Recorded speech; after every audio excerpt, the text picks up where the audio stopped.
Olá, seja bem-vindo à aula 7 da nossa série O Código dos Campeões. Hoje a gente vai falar sobre como criar um ambiente de alto desempenho sem aquela pressão excessiva.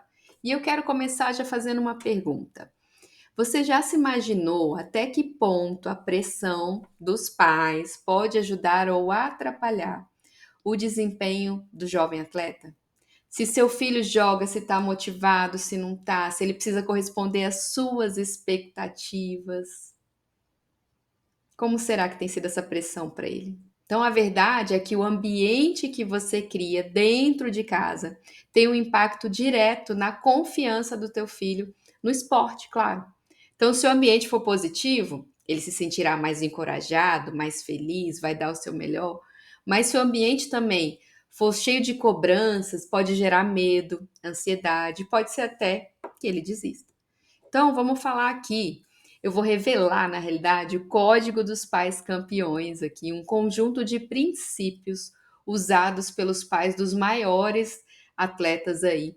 E como é que eles fizeram para ajudar a transformar os competidores de alto nível sem prejudicar a paixão pelo esporte, que é o principal, né? Então a gente vai falar sobre a importância do apoio, tirar um pouco a questão da pressão, sem sobrecarregar o jovem atleta aí.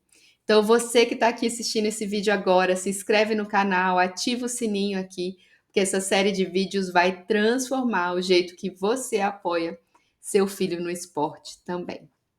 Vamos lá? O que que realmente separa os pais campeões daqueles pais que geram aquele excesso de pressão, assim? Bom, os pais campeões, eles não são aqueles que cobram mais, que gritam mais ou que exigem aquela perfeição do atleta. Eles são aqueles que sabem criar um ambiente onde o filho se sente motivado para evoluir sempre por conta própria. Então, vou dar alguns exemplos aqui. O Roger Federer, né, um dos maiores tenistas da história, ele sempre recebeu o apoio dos pais de uma maneira equilibrada. Então, eles nunca pressionaram que ele tinha que vencer, mas ao mesmo tempo nunca deixaram ele desistir facilmente. Então, eles criaram um ambiente onde ele tinha liberdade para errar, para aprender, para crescer. E isso permitiu com que ele desenvolvesse uma mentalidade forte e competitiva, sem medo de errar, gente. Olha um outro exemplo aqui: os pais do Lewis Hamilton, da Fórmula 1. O Lewis Hamilton não nasceu numa família rica, com acesso fácil a tudo, principalmente ao automobilismo, que é um esporte tão caro. Então, o pai dele, o Anthony, ele sabia que o talento do filho era gigante, que era de fato especial, mas ele também sabia que tinha um caminho até chegar naquele topo e que exigia o quê? Sacrifícios, além do suporte financeiro para o filho não desistir.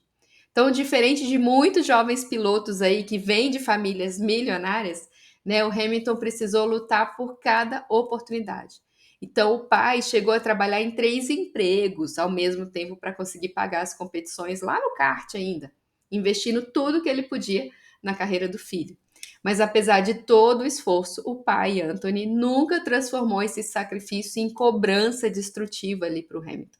Então, ele sempre reforçava, né, a importância dos resultados, claro, mas o que o principal era o seu esforço, era como ele ia se dedicar naquela corrida. Então, o Hamilton já declarou diversas vezes nas principais entrevistas aí que a maior lição que ele tem do pai não foi sobre vencer todas as corridas, mas foi sobre não desistir e sempre acreditar nele mesmo.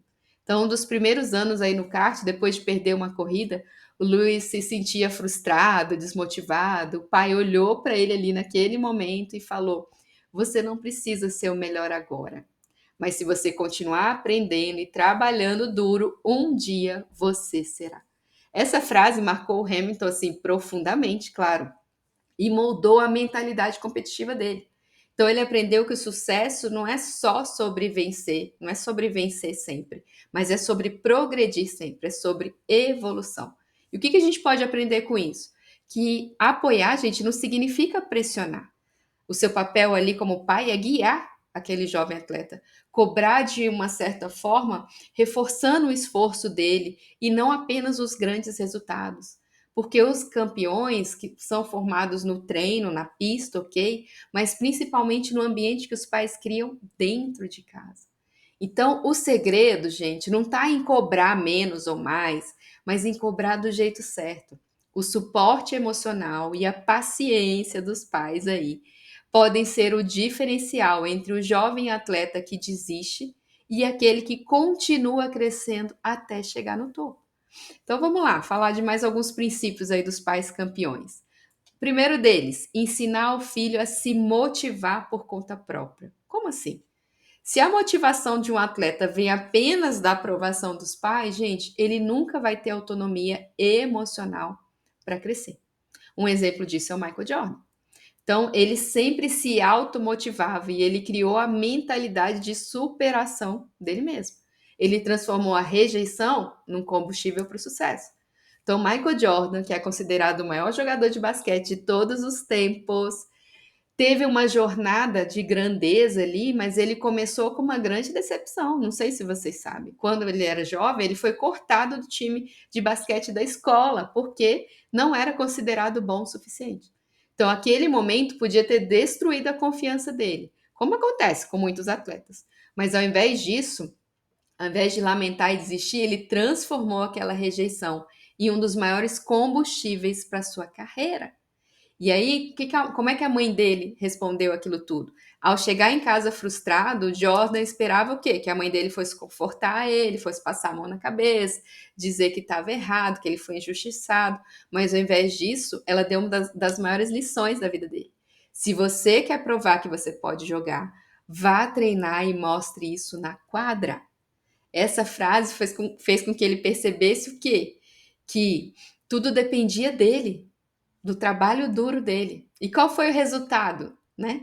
Jordan não ficou reclamando ali, gente, nem procurando desculpas. Ele treinou, treinou, treinou e voltou para a quadra bem melhor que todos os jogadores. O resultado disso, no dia seguinte, ele entrou para o time, se destacou e iniciou sua trajetória na NBA. Então, esse episódio mudou a identidade dele como atleta. E durante toda a carreira, ele manteve essa mentalidade. Então, se eu não sou bom o suficiente hoje, o que eu vou treinar para eu me tornar ainda melhor? Porque o trabalho duro vence o talento com certeza.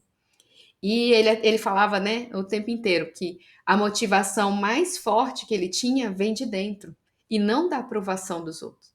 O fracasso não define ninguém, o que define é como reagimos a esse fracasso.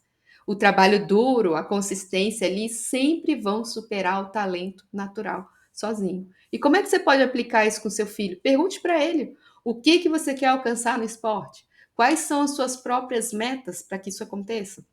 Ensine para o seu filho que o esforço e a evolução são mais importantes do que o talento em si. E sempre que seu filho enfrentar um obstáculo ou um desafio, em vez de proteger demais, você pode dizer se isso realmente é importante para você. O que você pode fazer para melhorar? Ou seja, Michael Jordan, ele não se tornou maior aí porque ele nasceu com talento absoluto, mas porque ele aprendeu a se automotivar e transformar desafios em oportunidades. Então, se a gente quer criar atletas fortes mentalmente, a gente precisa ensinar que o verdadeiro campeão é aquele que não espera o reconhecimento, mas ele constrói a sua própria grandeza. Segundo passo aqui, para criar um ambiente onde o erro faz parte do processo, paz. Então, se um atleta tem medo de errar, porque ele sabe que vai ser criticado pelos pais, pelo treinador, ele joga travado, ele perde a confiança. Um exemplo disso, Serena Williams, as irmãs Williams aí, né? Então, Serena Williams, uma das maiores atletas da história, ela não apenas dominou o tênis com uma força, com talento, mas ela também tinha uma mentalidade de campeão, uma mentalidade resiliente. E essa resiliência não veio do acaso, gente. Ela foi cultivada desde cedo, desde pequena, pelo pai, Richard Williams, que ele ensinou para ela que cada erro é uma oportunidade de aprendizado. Então, como é que a gente ajuda, né, os filhos a reprogramarem isso? Diferente do que muitos pais aí ficam repreendendo seus filhos por errar, o Richard Williams adotava uma abordagem completamente diferente. Quando a Serena errava um golpe no tênis, ele não criticava e não ficava demonstrando a frustração dele. Em vez disso, ele falava: ótimo, agora você sabe o que precisa corrigir para a próxima vez. Então, com essa simples mudança aí de perspectiva, a Serena aprendeu que errar, gente, não era algo ruim. É apenas um passo necessário para melhorar. E qual o impacto desse aprendizado na mentalidade aí? Graças a essa mentalidade de crescimento, Serena Williams nunca teve medo de arriscar dentro da quadra. Ao longo da carreira, ela enfrentou muitos momentos difíceis, muitas derrotas dolorosas, muitas críticas, mas ela sempre saiu forte. A abordagem dela ao erro fez ela se tornar uma competidora feroz, determinada, capaz de se recuperar rapidamente e de evoluir continuamente. E aí, um dos grandes exemplos aí que a Serena tem aconteceu no US Open de 2015. Ela perdeu para Roberta Vinci, interrompendo aí uma busca de um grande slam que ela já estava há algum tempo. E para muita gente, essa derrota aí poderia ser tipo um golpe, né, na Serena aí, para ela desistir, alguma coisa assim, mas ela não se deixou abalar, gente. Ela voltou no ano seguinte, conquistou o Wimbledon e reforçou o quê? Que ela era capaz de superar. Então, isso só foi possível porque, desde pequena, ela aprendeu que perder não significa fracassar. Pelo contrário, significa aprender. E o que a gente pode aprender com isso? Os erros não definem um atleta, gente. O medo de errar impede o crescimento, com certeza. Enquanto a mentalidade de aprendizado acelera a evolução. E os melhores do mundo, eles não evitam falhas, mas eles usam aquelas falhas como combustível para melhorar. Então, depois de um erro, pergunte para o seu filho o que você aprendeu com isso e como é que você pode melhorar. Mostre para ele que todos os grandes atletas já erraram várias vezes antes de se tornarem um campeão. E principalmente, reforce com seu filho que errar faz parte do processo. E o importante, gente, é ajustar a rota e continuar evoluindo.